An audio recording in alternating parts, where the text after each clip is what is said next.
Hi everyone, स्वागत है आपका हमारे YouTube channel biology on tips पे।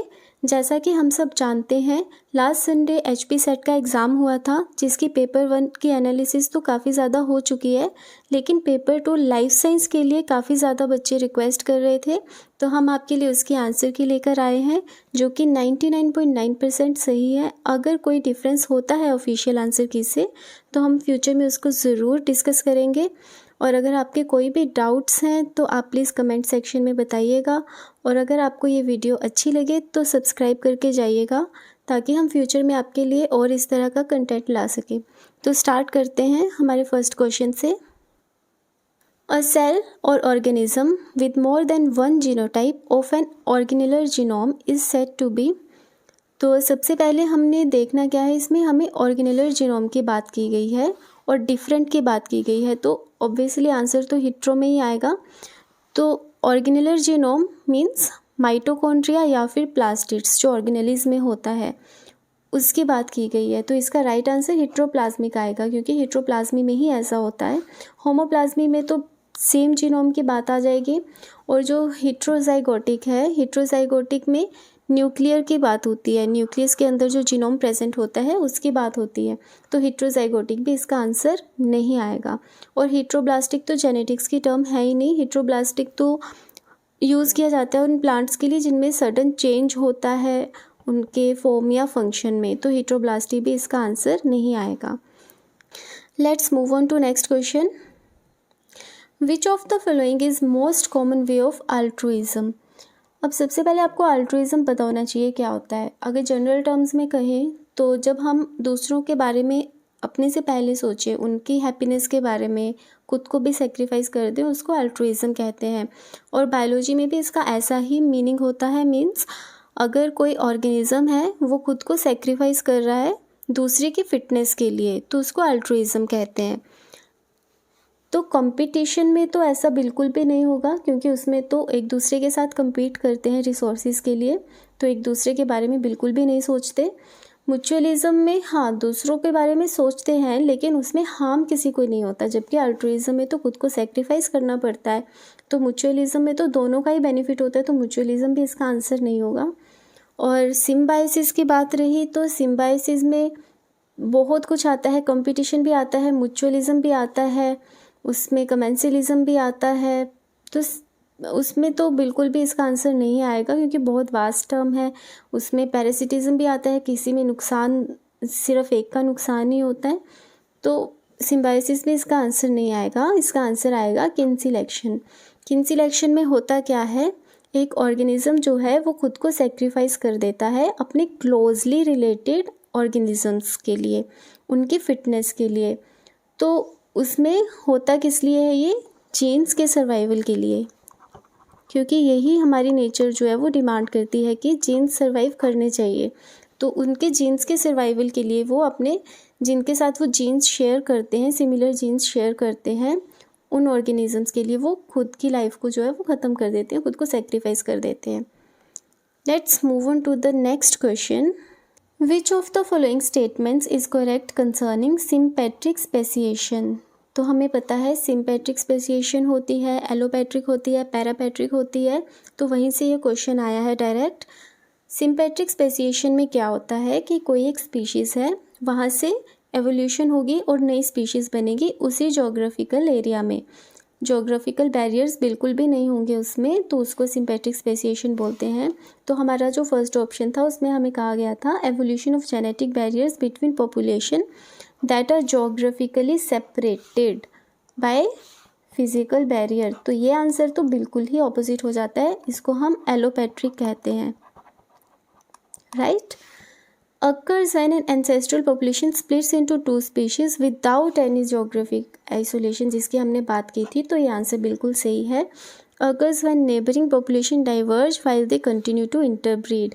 तो neighboring population पैरापेट्रिक में आती है, तो ये आंसर भी इसका नहीं है। और strongly selected genes and phenotypes differ between population, that ये तो कंसेप्ट ही बिल्कुल डिफरेंट है, तो इसका राइट आंसर बी आएगा। Next question. The term survival of the fittest in Darwin's theory of natural selection most precisely describe। अब Darwin's theory of natural selection तो हम स्कूल टाइम से पढ़ते आ रहे हैं, तो उसमें होता क्या है कि एवोल्यूशन में क्या होता है, कौन सर्वाइव करता है, जो फिटेस्ट होता है। फिटेस्ट से मतलब फिजिकल स्ट्रेंथ बिल्कुल भी नहीं है, क्योंकि अगर फिजिकल स्ट्रेंथ होगी भी तो उससे एवोल्यूशन में कोई हेल्प नहीं मिलेगी। एवोल्यूशन में क्या होता है, जितने ज़्यादा ऑफस्प्रिंग्स कोई पैदा कर सकता है उतना ही ज़्यादा उसे फिट कहलाया जाता है। तो इसका राइट आंसर बी आएगा, रिप्रोडक्टिव फिटनेस। अगर रिप्रोडक्टिव फिटनेस है तभी जो है एवोल्यूशन होगी, तभी जो है आगे जीन फ्रीक्वेंसी बढ़ेगी और जो है अच्छे ट्रेट्स और ज़्यादा बनेंगे। तो इसका राइट आंसर यही आएगा। लॉन्ग लाइफ स्पैन से भी फ़र्क नहीं पड़ता एवोल्यूशन में, और इंटेलिजेंस और क्रेनियल कैपेसिटी से भी फ़र्क नहीं पड़ता। तो इसका राइट आंसर हमारा ऑप्शन बी आएगा। Next question is which of the following statements about iteroparous species is true. अब पहले हमें पता होना चाहिए इटरोपैरस स्पीशीज़ क्या होती है और सिमिलपैरस स्पीशीज़ क्या होती है। अगर कोई ऑर्गेनिज्म अपनी डेथ से पहले बहुत बार रिप्रोड्यूस कर सकता है तो उसको इटरोपैरस कहते हैं, और अगर कोई ऑर्गेनिज्म सिर्फ एक बार रिप्रोड्यूस कर सकता है अपनी डेथ से पहले तो उसको सिमिलपैरस कहते हैं। तो ऑप्शन ए जो है वो सीधा सीधा ये कहा है, they reproduce multiple times over the course of their adult life. तो ये आंसर तो ऑब्वियसली सही होगा। They generally produce many offsprings than semelparous species. तो ऐसा ज़रूरी नहीं है हमेशा। They are generally organisms with type 3 survivorship curves. तो ये ऑप्शन भी बिल्कुल गलत है, क्योंकि सिर्फ टाइप 3 नहीं शो करता, वो और भी शो कर सकता है। They are sometimes called big bang reproduction. तो बिग बैंग रिप्रोडक्शन जो है वो सिमिलपैरस की होती है, सिमिलपैरस प्रोड्यूस करता है, इटरोपैरस नहीं करता है। तो इसका राइट आंसर ए आएगा, जो कि बहुत ही सिंपल था। Let's move on to the next question. Evolution of homo sapiens occurred in. तो इसमें समझाने का तो कुछ नहीं है, इसमें याद ही रखना होता है कि कौन से एपॉक में ये हुई थी। तो इसका राइट आंसर प्लाइस्टोसीन आएगा। उसमें मिडल और लेट प्लाइस्टोसीन में जो एवोल्यूशन हुई थी वो बहुत ही इंपॉर्टेंट है, आप इसको ज़रूर पढ़िएगा। Next question is Stanley Miller in his experiment synthesized simple amino acid using. कौन कौन सी गैसेज यूज़ की थी उसने अमाइनो एसिड्स बनाने के लिए। इसका राइट आंसर है hydrogen, ammonia, methane and water vapours. ये 4 गैसेज ही यूज़ करी थी। Next question, natural selection can be directional, stabilizing और disruptive. Match the following and choose the correct option given below. अब डायरेक्शनल में क्या होता है, जो ट्रेड के एक्सट्रीम्स होते हैं उसके किसी एक एक्सट्रीम के फेवर में और एक एक्सट्रीम के अगेंस्ट में वो पॉपुलेशन जाती है, तो वो एक ही डायरेक्शन की तरफ शिफ्ट हो जाती है, जो कि इसमें हो रहा है इस वाले में। तो इसको डायरेक्शनल बोलेंगे। स्टेबलाइजिंग में क्या होता है, एक एवरेज ट्रेड की तरफ को जो है वो स्टेबलाइज हो जाती है, तो दोनों ही एक्सट्रीम्स के अगेंस्ट में वो पॉपुलेशन बनेगी, तो उसको स्टेबलाइजिंग कहेंगे। डिस्ट्रप्टिव में क्या होता है, 2 पीक्स बन जाती हैं और दोनों ही एक्सट्रीम के फेवर में बनती है, 2 डिफरेंट पॉपुलेशंस बन जाती हैं, तो इसको हम डिसरप्टिव बोलेंगे। तो इसका राइट आंसर क्या आएगा, option C. Next question, which of the following is responsible for cohesive property of water. Cohesive property of water मतलब जब वाटर मोलिक्यूल्स होते हैं वो आपस में स्टिक रहते हैं, तो ये किस वजह से होता है। तो वाटर मोलिक्यूल्स कैसे जुड़े होते हैं आपस में, H2O, नेक्स्ट मोलिक्यूल, ठीक है। जो ये वाला बॉन्ड होता है ना, ये कोवलेंट बॉन्ड होता है जो एक ही मॉलिक्यूल के अंदर होता है, और जो 2 के बीच में होता है ना, इसको हम हाइड्रोजन बॉन्ड बोलते हैं। यही 2 मॉलिक्यूल्स को आपस में जोड़ के रख रहा है, इसी की वजह से जो है वो कोहेसिव प्रॉपर्टी होती है वाटर की।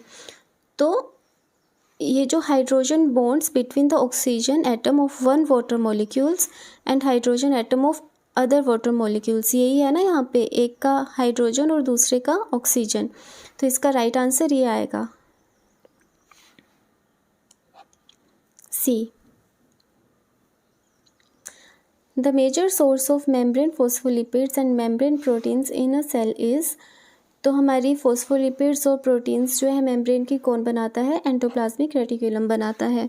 इसमें जो रफ एंडोप्लाज्मिक रेटिकुलम है जिसके साथ राइबोसोम्स जुड़े रहते हैं वो प्रोटीन की सिंथेसिस करता है, और जो स्मूथ एंडोप्लाज्मिक रेटिकुलम है वो फॉस्फोलिपिड्स की सिंथेसिस करता है। जो हमारा गोल्गी एपरेटस है वो एंडोप्लाज्मिक रेटिकुलम से जो भी मॉलिक्यूल्स आते हैं उनकी पैकेजिंग वगैरह करता है लेकिन सिंथेसिस नहीं करता है। और जो राइबोसोम्स हैं वो प्रोटीन की सिंथेसिस तो करते हैं लेकिन वो फॉस्फोलिपिड्स की सिंथेसिस नहीं करते। और जो साइटोस्केलेटन है वो सिंथेसिस करता ही नहीं है, वो स्ट्रक्चरल सपोर्ट देता है। तो इसका राइट आंसर ये आएगा। Next question, the main function of peroxisomes and glycosomes in the cell is. First option हमारा है providing membrane proteins and protein cargo for the other compartments in the endomembrane pathway. ये function हमारा endoplasmic reticulum का होता है, तो ये option नहीं आएगा। Processing of glycoproteins and polysaccharides destined for secretion, ये फंक्शन भी हमारा एंडोप्लाज्मिक रेटिकुलम का और गोल्गी एपरेटस का होता है, ये फंक्शन भी नहीं आएगा। Control the endocytosis and endocytic recycling, ये एंडोसोम्स और लाइसोसोम्स का होता है।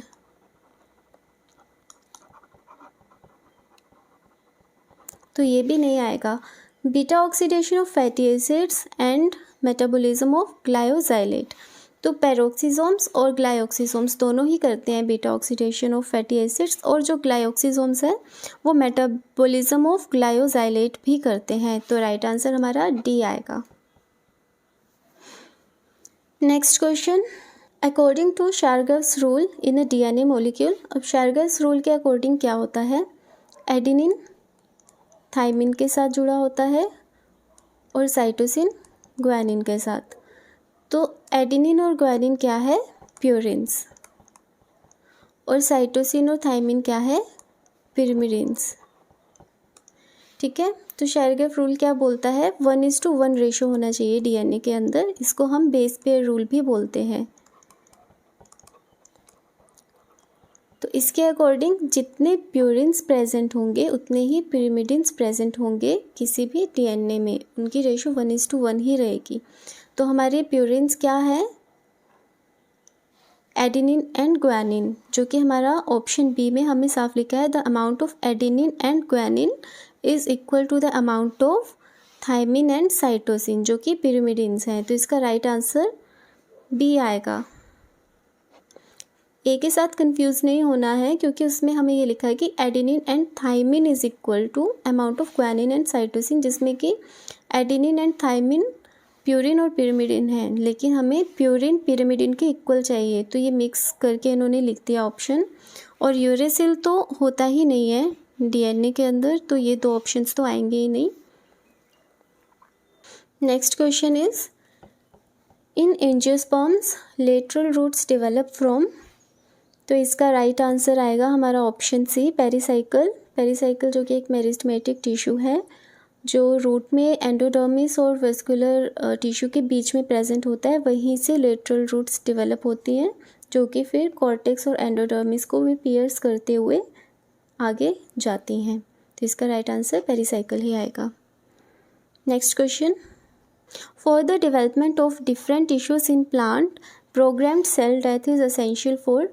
देखो, प्रोग्राम्ड सेल डेथ का फंक्शन कोलेनकाइमा, एपिडर्मिस और ग्राउंड टिश्यू में भी हो सकता है, लेकिन वो एसेंशियल नहीं होती है इसकी डेवलपमेंट के लिए, वो जाइलम की डेवलपमेंट के लिए एसेंशियल होती है। जाइलम में जो जाइलम वेसल्स बनती हैं ना, होलो ट्यूब्स होती हैं वो खाली, तो वो वाटर ट्रांसपोर्ट के लिए ज़रूरी होती है। तो डेड सेल्स जो होते हैं वो जाइलम के अंदर ही होते हैं, तो प्रोग्राम्ड सेल डेथ जो होता है ना वो जाइलम की डेवलपमेंट के लिए ही ज़रूरी होता है।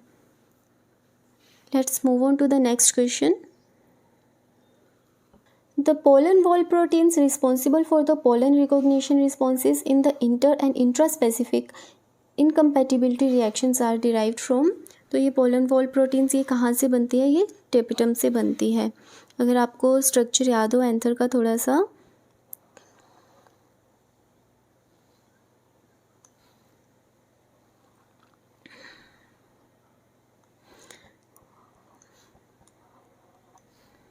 तो ये जो पोलन मदर सेल्स होते हैं जिसके अंदर पोलन्स बनते हैं, तो ये जो होती है ये टेप्टम होती है, यहीं से जो है वो पोलन वॉल प्रोटीन्स बनती है। Let's move on to the next question. Which of the following is the most stable form of DNA under physiological condition found in living world. तो मोस्ट स्टेबल स्ट्रक्चर जो होता है, वैसे तो सारे ही होते हैं DNA के, लेकिन जो B टाइप होता है वो सबसे स्टेबल होता है क्योंकि राइट हैंडेड होता है, तो इससे जो है एफिशिएंट पैकिंग होती है और अच्छे से इंटरेक्शन हो जाती है DNA की, तो इस वजह से इसका राइट आंसर आएगा DNA B। Which of the following components is a characteristic feature of tRNA structure that enables it to recognize and bind to the appropriate amino acid during protein synthesis? तो इसका right answer आएगा हमारा B, anticodon loop. Anticodon loop जो होता है वो tRNA के opposite and में प्रेजेंट होता है, जिसमें ट्रिपलेट प्रेजेंट होता है न्यूक्लियोटाइड का, जिसको हम क्या बोलते हैं, एंटीकोडोन।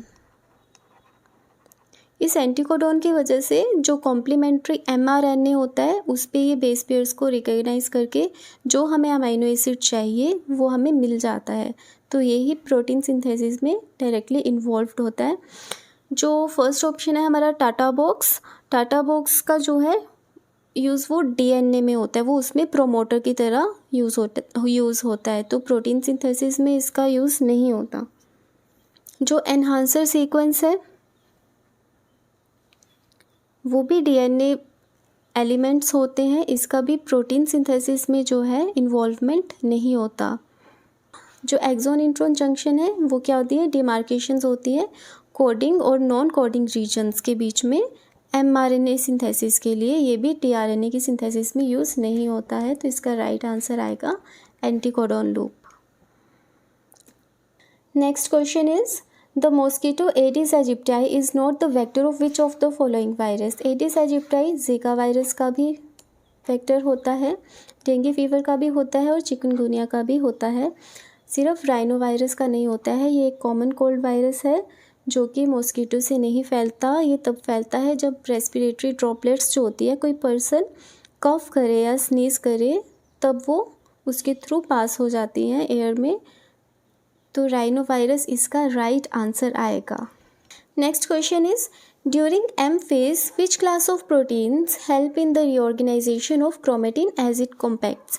तो साइक्लिन्स और साइक्लिन डिपेंडेंट काइनेसिस तो इसमें रोल प्ले नहीं करते हैं, उनका डिफरेंट फंक्शन होता है। तो कोहेसिन्स और कंडेंसिन्स में से इसका आंसर कंडेंसिन्स आएगा, क्योंकि कंडेंसिन्स ही जो है वो सिस्टर क्रोमेटिड्स को कॉम्पैक्ट करके रखते हैं, उनको रीऑर्गेनाइज करके रखते हैं, और जो कोहेसिन्स हैं वो उनको ग्लू की तरह चिपका कर रखते हैं, वो उनको होल्ड करके रखते हैं। कंडेंसिन्स कंडेंसेशन में काम करते हैं M फेज में, तो इसका राइट आंसर कंडेंसिन्स आएगा।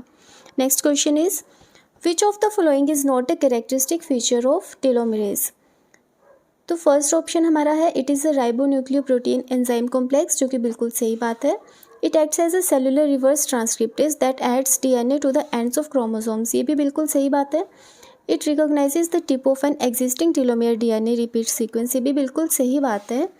It elongates the telomere sequence in the 3' to 5' direction. तो देखिए ये बिल्कुल गलत स्टेटमेंट है, क्योंकि जो DNA होता है उसकी इलोंगेशन होती है 5' से 3' डायरेक्शन में, तो जो 3' होता है वहाँ पे जाके जो है वो टेलोमरेज हमारा अटैच हो जाता है और वहीं से वो टेलोमेयर की इलोंगेशन करता है आगे फर्दर, तो 5' से 3' डायरेक्शन की तरफ करता है। तो इसका राइट आंसर जो आएगा वो डी आएगा। Next question, life history trade off between clutch size and offspring size. अब देखिए क्लच साइज़ क्या होता है कि एक ऑर्गेनिज्म जो है वो एक टाइम पे कितने एग्स या फिर कितने ऑफस्प्रिंग्स जो है प्रोड्यूस कर रहा है, और ऑफस्प्रिंग साइज़ होता है कि ऑफस्प्रिंग का कितना साइज़ है। तो क्लच साइज़ और ऑफस्प्रिंग साइज़ के बीच में एक ट्रेड ऑफ होता है, लाइफ हिस्ट्री के अकॉर्डिंग इनके बीच में एक ट्रेड ऑफ होता है।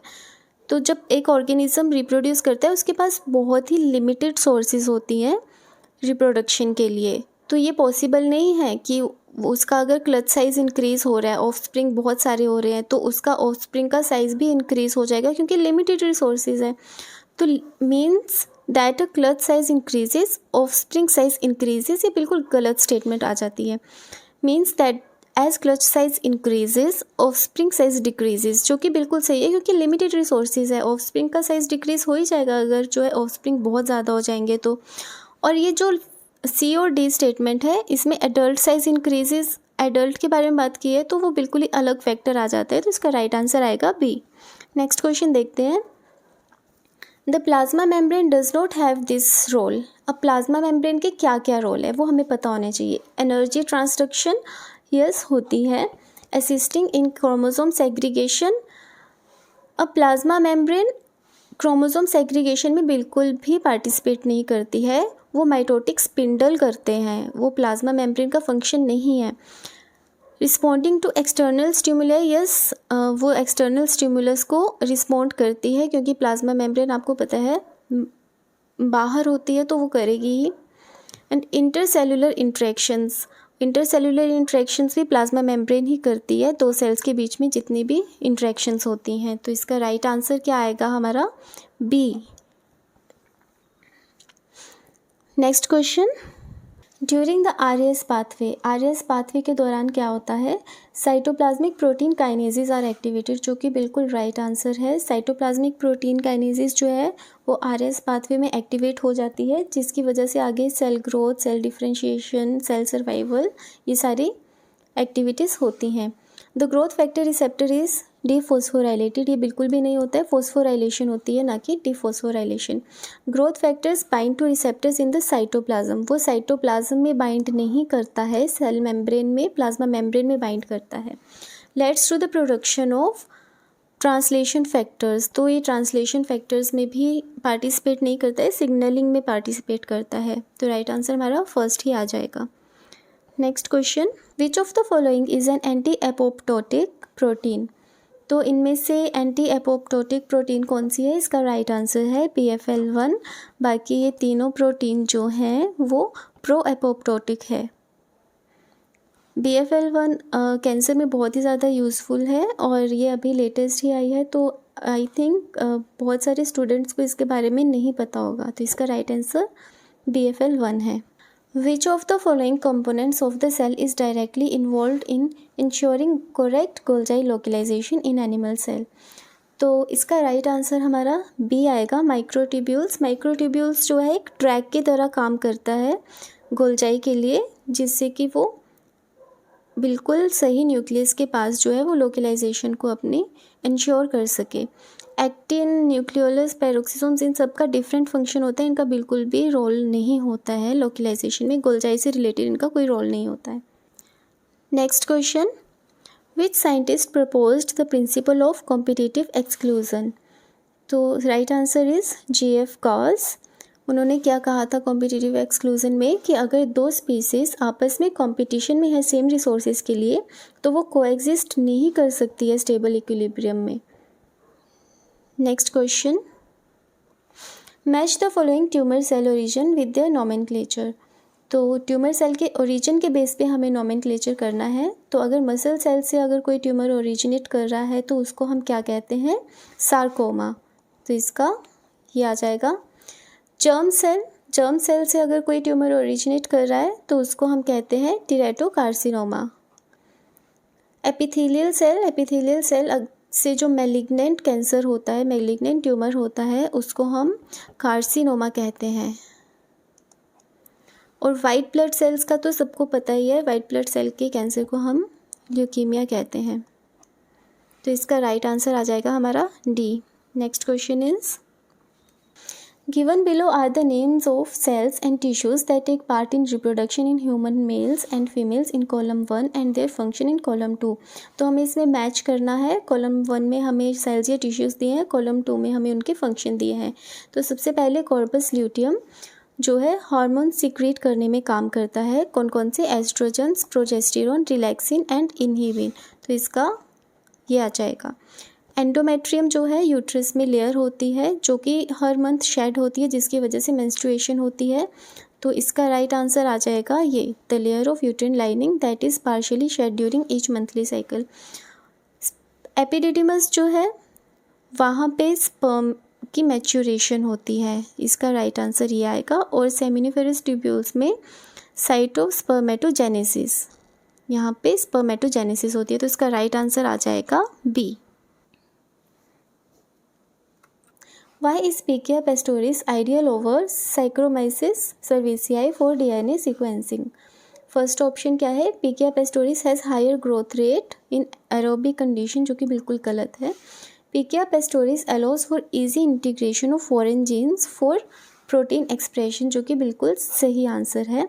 Saccharomyces cerevisiae is more resistant to environmental stress, जो कि बिल्कुल गलत है। Pichia pastoris ज़्यादा रेजिस्टेंट होता है। Pichia pastoris is exclusively used in baking application, नहीं, बेकिंग एप्लीकेशन में Saccharomyces यूज़ होता है। Pichia pastoris को जीन एक्सप्रेशन में ज़्यादा यूज़ किया जाता है, तो इसका राइट आंसर जो है वो बी आएगा। Next question is what is the key characteristic of bimodal distribution? तो बाइमोडल है, नाम से ही पता चल रहा है कि 2 पीक्स होंगी उसमें, तो it has only 1 peak in the frequency distribution is wrong answer. सीधा सीधा इसका आंसर सी आएगा, it has 2 distinct peaks in the frequency distribution. Next question is which method is commonly used for the estimation of basal metabolic rate, जिसे हम BMR भी कहते हैं, in adults? तो देखिए, यूज़ तो ये दोनों ही होते हैं, AB और B भी, हैरिस-बेनेडिक्ट मेथड और मिफ्लिन्स एंड जियोर इक्वेशन। मिफ्लिन्स एंड जियोर इक्वेशन जो है हैरिस-बेनेडिक्ट मेथड की ही मॉडिफिकेशन है और ये ज़्यादा रिलायबल भी है, लेकिन जो मोस्ट कॉमनली यूज्ड होते हैं आज भी वो हैरिस-बेनेडिक्ट मेथड ही है। इसका आंसर ए रहेगा। बेशक ये ज़्यादा एक्यूरेट है, लेकिन मोस्ट कॉमनली, ज़्यादा कॉमनली यही यूज्ड होती है। Next question is which of the following statements is true regarding the phenol chloroform extraction method? First statement हमारी क्या है फिनोल क्लोरोफॉर्म एक्सट्रैक्शन मेथड के लिए? Phenol chloroform extraction is primarily used for protein purification, जो कि बिल्कुल गलत है। ये प्रोटीन प्योरीफिकेशन के लिए यूज़ नहीं होती है, ये न्यूक्लिक एसिड्स के लिए यूज़ होती है, DNA और RNA के लिए, उनकी प्योरीफिकेशन के लिए यूज़ होती है। The aqueous phase in phenol chloroform extraction contains DNA and RNA। Obviously ये बिल्कुल सही है, हमने ऊपर ही बता दिया। Chloroform is the sole solvent used in phenol chloroform extraction. नहीं, फिनोल जो है वो मेन कंपोनेंट होता है। Phenol is added to promote the precipitation of DNA। नहीं, फिनोल प्रेसिपिटेशन के लिए नहीं होता है, सेपरेशन के लिए होता है। इससे क्या होता है, सेंट्रीफ्यूगेशन के टाइम पे अलग अलग फेज बन जाते हैं, उनको फिर बाद में सेपरेट कर लिया जाता है। तो right answer is B. Next question is which of the following characteristics does not define a tropical savanna? तो ट्रॉपिकल सवाना के कैरेक्टरिस्टिक्स होते क्या हैं, हमें वो पता होने चाहिए।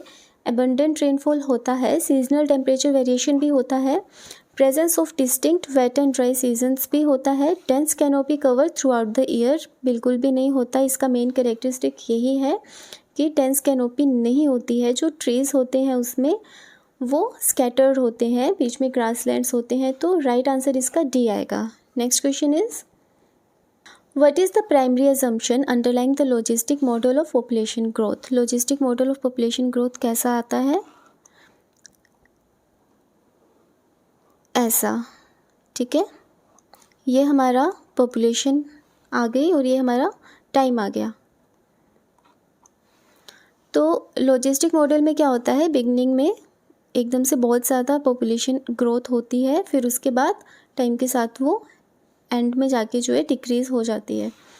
तो ऐसा किस वजह से होता है? Limited resources and carrying capacity की वजह से। Linear growth with constant rate बिल्कुल नहीं होती, आप देख सकते हैं डायग्राम को। Exponential growth without limits, exponential growth बिल्कुल इसके ऑपोजिट मॉडल आता है। Random fluctuation in population size, कोई भी रैंडम फ्लक्चुएशंस नहीं है। तो राइट आंसर आएगा इसका A. Next question is synthesis of sucrose during photosynthesis occurs in, इसका राइट आंसर आएगा साइटोसोल। साइटोसोल में होती है इसकी सिंथेसिस। हालांकि क्लोरोप्लास्ट से इसके सोर्सेज आते हैं, जो इसके बिल्डिंग ब्लॉक्स होते हैं वो आते हैं, लेकिन सिंथेसिस साइटोसोल में जाके होती है।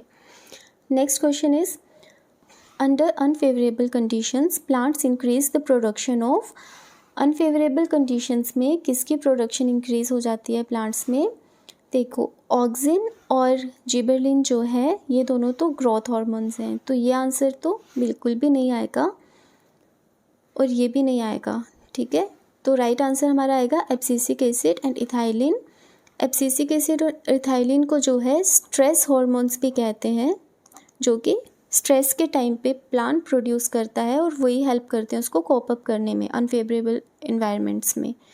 तो खासकर जो एब्सिसिक एसिड है इसको स्ट्रेस हार्मोन बोलते हैं, तो इसका राइट आंसर सी आएगा। Next question is hormogonia are means of. Hormogonia क्या होते हैं? वो फिलामेंट्स होते हैं, फिलामेंट जैसे स्ट्रक्चर्स होते हैं साइनोबैक्टीरिया में, जो कि टूटते हैं और उससे नए इंडिविजुअल बन जाते हैं उसके ब्रेकडाउन से। तो इसका सीधा सीधा आंसर आएगा vegetative multiplication and dispersal in cyanobacteria, बाकी कोई भी आंसर सही नहीं है।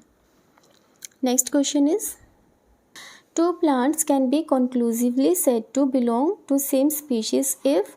दो प्लांट्स को हम बोल सकते हैं कि वो एक ही स्पीशीज़ में से है अगर they are morphologically similar and possesses identical secondary metabolites. नहीं, ऐसा बिल्कुल भी नहीं है। वो मॉर्फोलॉजिकली बेशक सिमिलर हो, उनको हम सेम स्पीशीज़ से नहीं बोल सकते। They have similar chromosome numbers. Similar chromosome numbers तो किसी के भी हो सकते हैं, तो ये भी गलत है। They can reproduce freely with each other and form seeds, जो कि बिल्कुल राइट आंसर है। अगर रिप्रोडक्शन ही नहीं कर सकते हैं अगर साथ में मिलकर, तो वो सेम स्पीशीज़ के कैसे हो सकते हैं? आपको पता है रिप्रोडक्शन जो है वो सेम स्पीशीज़ के अंदर ही होनी चाहिए। They have more than 90% similar genes, जो कि बिल्कुल गलत है। बेशक उनके 90% सिमिलर जीन्स है, लेकिन अगर वो आपस में जो है रिप्रोड्यूस नहीं कर पा रहे हैं तो वो सेम स्पीशीज़ से नहीं गिने जाएंगे।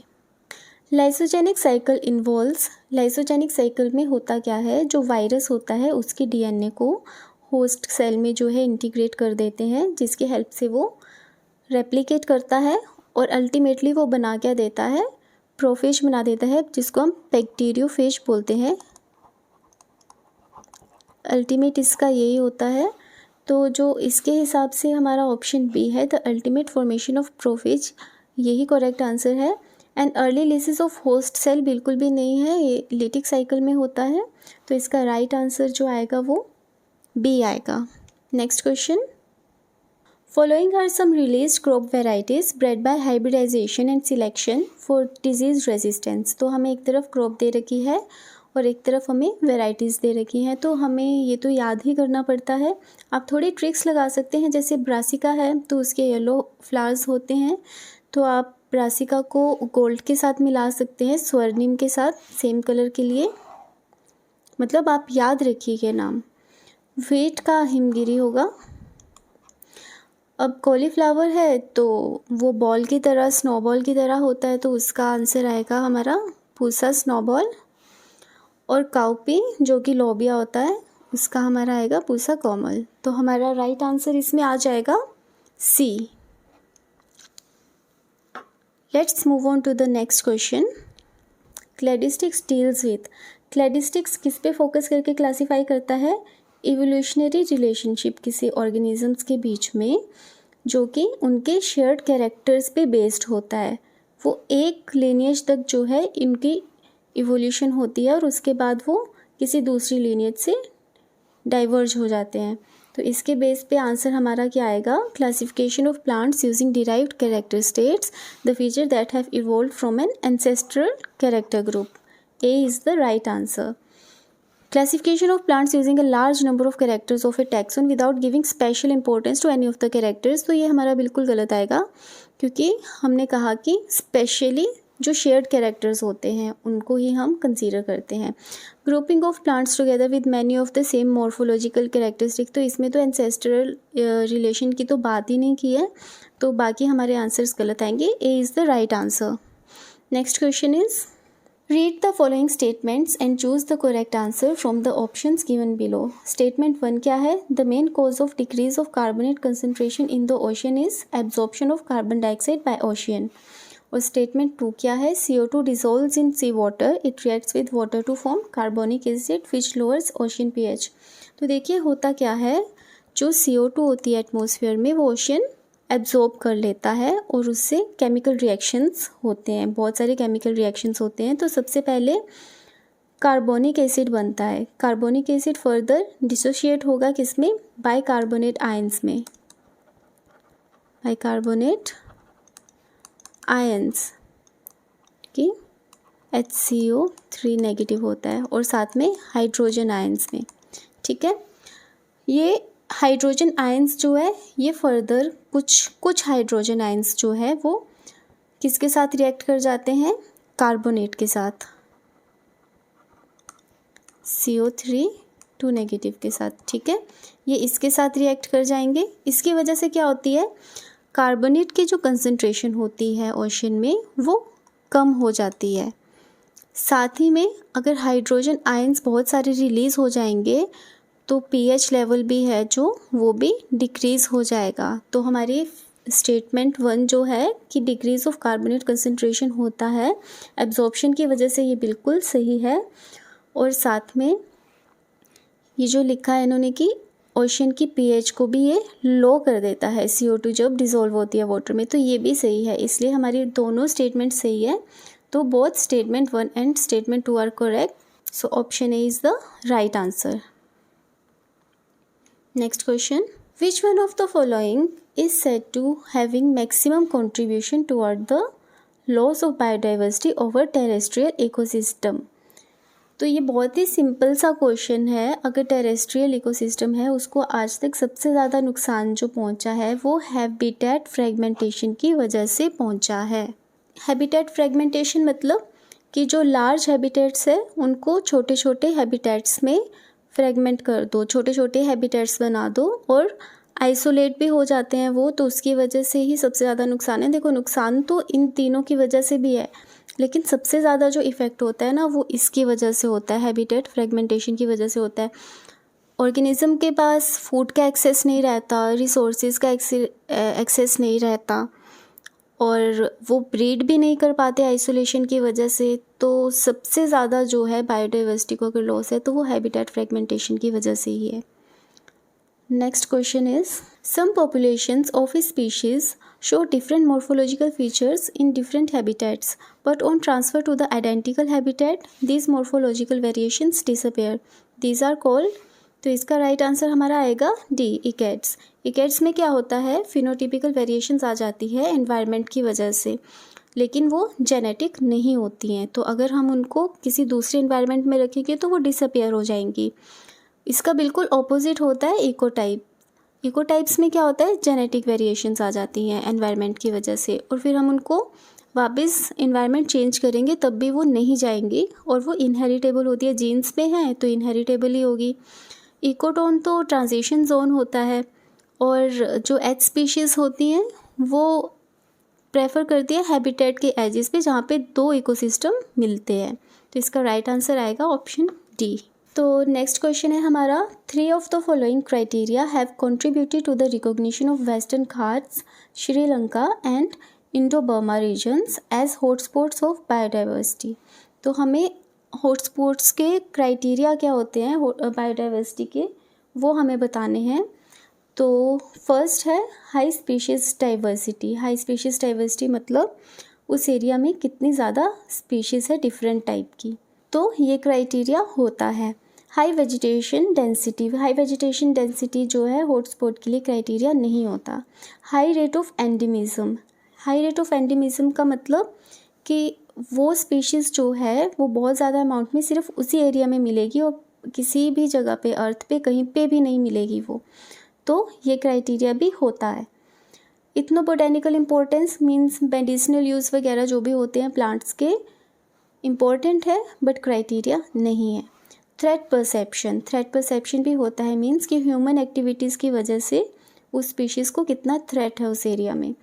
Adaptation of flora and fauna to warm and humid conditions, तो ये भी क्राइटेरिया नहीं होता है। तो इसका राइट आंसर होगा 1, 3 and 5 means B is the right answer. Next question देखते हैं, gene flow describes the movement of alleles between, इसका राइट आंसर क्या होगा, पॉपुलेशंस। जीन फ्लो क्या होता है, एक ही स्पीशीज़ की जो डिफरेंट पॉपुलेशन है उसमें जीन्स का मूवमेंट, वो माइग्रेशन के थ्रू भी हो सकता है और पोलन्स के थ्रू भी हो सकता है, पोलन मूवमेंट के थ्रू। स्पीशीज़ है तो इसका आंसर बिल्कुल भी नहीं हो सकता, क्योंकि जीन फ्लो जो है एक ही स्पीशीज़ में होता है, डिफरेंट स्पीशीज़ में नहीं होता। पेरेंट्स एंड देयर ऑफस्प्रिंग, इसका मतलब इनहेरिटेंस होता है, जीन फ्लो उसको नहीं कहते हैं। तो राइट आंसर इसका पॉपुलेशंस आएगा, क्रोमोसोम्स भी इसका आंसर नहीं होगा। Let's move to the next question. Next question है हमारा, genome evolve by rearranging the existing sequence due to some processes internal to the genome. The two major causes of rearrangement can be. अब हमारे पास दो statement है, तो हम देखेंगे कि वो दोनों स्टेटमेंट की वजह से रीअरेंजमेंट होती है विद इन द जीनोम या नहीं। तो फर्स्ट स्टेटमेंट है, unequal recombination results from mispairing of cellular systems for homologous recombination. तो ये बिल्कुल सही है, जब होमोलोगस रिकम्बिनेशन होता है तो डिलीशन या डुप्लीकेशन हो जाती है, जिसकी वजह से गेन या लॉस होता है, तो रीअरेंजमेंट तो हो ही जाएगी। तो ये बिल्कुल राइट स्टेटमेंट है।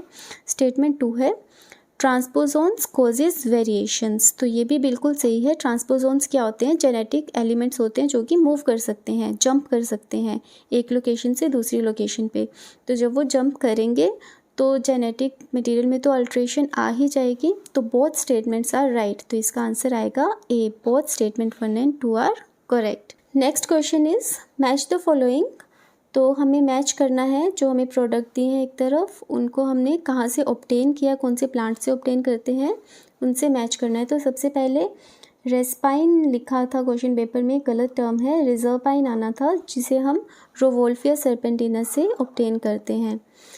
रबर को हम हीविया ब्रासिलियंसिस से ऑब्टेन करते हैं। बास्ट फाइबर्स को हम क्रोटेलेरिया जेंसिया इससे ऑब्टेन करते हैं। और जो क्लोव है वो सिजिजियम एरोमेटिकम से। एरोमेटिकम से आप याद रख सकते हो, क्योंकि जो क्लोव है वो एक बर्ड होती है प्लांट की, तो उसकी जो अरोमा होता है वो बहुत ही स्ट्रॉन्ग होता है। तो यहाँ से आप याद रख सकते हो उसके, आपने कभी सूंघा हो किचन में भी अपने, या सूंघ के अब देखना, यहाँ से आप आसानी से याद रख सकते हो। तो इसका राइट आंसर आएगा हमारा डी। नेक्स्ट क्वेश्चन जो है हमारा वो असर्शन रीज़न का है। तो असर्शन में हमें क्या बताया, मैं आपको डायरेक्ट बता देती हूँ कि जब हम हाइब्रिड की कल्टीवेशन करते हैं तो हमें प्रोडक्टिविटी तो मिल जाती है बढ़ी हुई, लेकिन एक प्रॉब्लम आती है कि हमें जो हाइब्रिड सीड्स है वो हमें हर साल जो है दोबारा से बनाने पड़ते हैं। क्योंकि अगर हम वही वाले सीड्स यूज़ करेंगे जो हमने हाइब्रिड सो किए थे, तो वो सीड्स में जो हमारे ऑफस्प्रिंग्स आएंगे ना, उनके ट्रेट्स अलग होंगे। क्यों? क्योंकि मियोसिस होती है, मियोसिस की वजह से जो है वो सेग्रीगेशन हो जाती है। सेग्रीगेशन होगी तो ट्रेट्स अलग अलग आएंगे, अलग अलग तरह के हमें ऑफस्प्रिंग्स मिलेंगे। तो ये एक डिसएडवांटेज है। तो हमें रीज़न में क्या बताया है, अगर हम इन हाइब्रिड्स को क्या करेंगे, एपोमिक्टिक मीन्स हम एपोमिक्सिस करेंगे। एपोमिक्सिस में क्या होता है, एसेक्सुअल रिप्रोडक्शन होती है, तो उसकी वजह से सेग्रीगेशन नहीं होगी। जैसे हमारे हाइब्रिड्स हमने सो किए थे, हमें वैसे ही उनके ऑफस्प्रिंग्स मिलेंगे, तो हम बार बार उनके सीड्स को यूज़ कर सकते हैं। उसकी वजह से हमें फ़ायदा होगा कि हमें बार बार नए सीड्स नहीं बनाने पड़ेंगे। तो असर्शन और रीज़न दोनों सही है। रीज़न असर्शन का हमें बिल्कुल सही बताया गया है। तो इसका आंसर हमारा ए ही आएगा। Both A and R are true, और आर जो है इसकी करेक्ट एक्सप्लेनेशन है। नेक्स्ट क्वेश्चन है हमारा, polyploidy can be achieved by preventing the segregation of chromosomes. This can be achieved by using. तो बात तो सही है कि पॉलीप्लॉइडी मीन्स 2 से ज़्यादा सेट होंगे क्रोमोसोम्स के। वो कैसे अचीव की जाती है कि क्रोमोसोम की सेग्रीगेशन ना हो। तो ये कौन कर सकता है इन चारों में से? इसका राइट आंसर है कॉल्चिसिन, जो कि क्या करता है, जो माइटोसिस में स्पिंडल फाइबर्स होते हैं ना, उनको नहीं बनने देता। उसकी वजह से जो है वो पॉलीप्लॉइडी इंड्यूस कर देता है। ये DAPI तो एक स्टेन है, ये हेल्प नहीं करता है पॉलीप्लॉइडी में। ऑक्सिन आपको पता है हार्मोन है, और EMS भी जो है वो पॉलीप्लॉइडी इंड्यूस करने में हेल्प नहीं करता है। वो सेग्रीगेशन में किसी तरह से इनडायरेक्टली हेल्प कर सकता है, लेकिन पॉलीप्लॉइडी में वो हेल्प नहीं करता है। तो इसका राइट आंसर ये आएगा। तो फ़िलहाल के लिए हम ये वीडियो यहीं पे रोक देते हैं। इसके लिए हम पार्ट 2 बनाएंगे, क्योंकि वीडियो बहुत ही लंबी हो जाती। तो हम नेक्स्ट पार्ट में बाकी के सारे क्वेश्चंस जो है वो डिस्कस कर चुके हैं, तो आप उसे ज़रूर देखिएगा। और अगर आपको वीडियो अच्छी लगी तो प्लीज़ सब्सक्राइब करके जाइएगा, क्योंकि बहुत मेहनत से हमने ये वीडियो बनाई है और बहुत सारे एफ़र्ट्स लगते हैं एक वीडियो बनाने में, और हम भी चाहते हैं हम आगे भी आपके लिए ऐसा कंटेंट लेकर आए। तो देखने के लिए थैंक यू, और अगर आपकी कोई भी क्वेरीज़ हैं तो कमेंट ज़रूर कीजिएगा। तब तक के लिए गुड बाय।